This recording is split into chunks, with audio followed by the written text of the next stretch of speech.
Welcome back to Ramnath கூரக்கடை kitchen. இன்றைக்கி நம்ம கிச்சனில் நல்ல சாஃப்டான இட்லி, தோசை, ஊத்தாப்பம், சப்பாத்திக்கெல்லாம் நல்ல சுவையான தக்காளி தனி சட்னி எப்படி செய்கிறதாங்க பார்க்க போகிறோம். இது செய்கிறது ரொம்ப ஈஸி தாங்க. செய்கிறதுக்கு தேவையான பொருட்களும் ரொம்ப குறைவு தான். வாங்க இந்த சுவையான தக்காளி தனி சட்னி எப்படி செய்கிறதுன்னு நம்ம வீடியோக்குள்ளே போய் பார்க்கலாம். இந்த சட்னி செய்கிறதுக்கு வாணலியில் 1 கப் அளவுக்கு தண்ணி சேர்த்துக்கிறேங்க.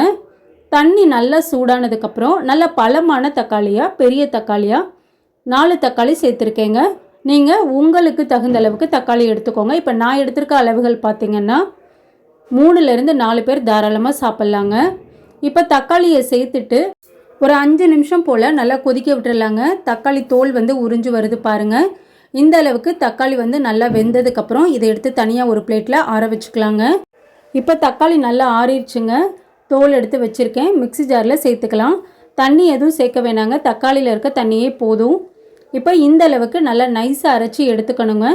இப்போ இதை ஒரு பாத்திரத்தில் நான் ஊற்றிக்கிட்டேன். இது கூட 1/4 டம்ளர் அளவுக்கு தண்ணி சேர்த்துட்டு அந்த தண்ணியையும் நான் சேர்த்துருக்கேங்க. இப்போ நம்ம இந்த தக்காளி சட்னியை தாளித்து விட்டுறலாம். தாளிக்கிறதுக்கு 5 டேபிள் ஸ்பூன் அளவுக்கு எண்ணெய் சேர்த்துக்கிட்டேங்க. எண்ணெய் நல்லா சூடானதுக்கப்புறம் 1/4 டீஸ்பூன் அளவுக்கு சீரகம் சேர்த்துருக்கேங்க. சீரகம் நல்லா பொரிஞ்சதுக்கப்புறம் கடுகு உளுத்தம்பருப்பு 1/4 டீஸ்பூன் அளவுக்கு சேர்த்துருக்கேங்க. கடுகு உளுத்தம்பருப்பு நல்லா பொரிஞ்சதுக்கப்புறம் 2 பெரிய வெங்காயம் குட்டியாக கட் பண்ணி சேர்த்துக்கோங்க. 2 பச்சை மிளகா நீல வாக்கில் கட் பண்ணி சேர்த்துருக்கேங்க. கருவேப்பிலை சேர்த்துட்டு நல்லா வெங்காயம் வதக்கி விட்டுக்கணுங்க. ரொம்ப வதங்க வேணாங்க, கண்ணாடி பதம் வர அளவுக்கு வதக்கிக்கணும். பாருங்கள், இந்த அளவுக்கு வெங்காயத்தை நல்லா வதக்கிக்கணும்.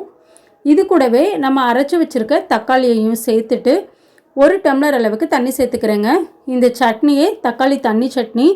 நம்ம தண்ணி கொஞ்சம் தாராளமாக சேர்த்துக்கலாங்க, ரொம்ப டேஸ்ட்டாக இருக்கும்.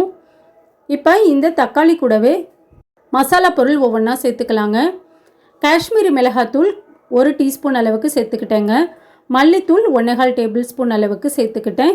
மல்லித்தூள் சேர்த்தும்போது இந்த சட்னிக்கு டேஸ்ட் ரொம்ப நல்லாயிருக்குங்க, ட்ரை பண்ணி பாருங்கள். காரத்துக்கு மிளகாத்தூள் 1 டேபிள் ஸ்பூன் அளவுக்கு சேர்த்துக்கிட்டேங்க. நீங்கள் உங்கள் காரத்துக்கு தகுந்த அளவுக்கு கம்மியாகவோ அதிகமாகவோ சேர்த்துக்கோங்க. தேவையான அளவு உப்பும் சேர்த்துட்டு நல்லா கலந்து கொடுத்துக்கலாங்க. ஒரு 5 நிமிஷம் போல் நல்லா கொதிச்சா போதுங்க, ரொம்ப நேரம் கொதிக்க விட வேண்டாம். இப்போ இந்த அளவுக்கு கொதிச்சா போதும். இதில் நம்ம ஃப்ரெஷ்ஷான கொத்தமல்லி தழை தூவி இறக்கிற வேண்டியதாங்க. இந்த சட்னி நல்லா சூடான இட்லிக்கு இந்த தக்காளி தண்ணி சட்னி ஊற்றி சாப்பிட்டா அவ்வளோ ஒரு டேஸ்ட்டாக இருக்குங்க. கண்டிப்பாக நீங்களும் ட்ரை பண்ணி பாருங்கள். இப்போ இந்த தக்காளி சட்னியை நம்ம பாத்திரத்தில் ஊற்றிக்கலாங்க.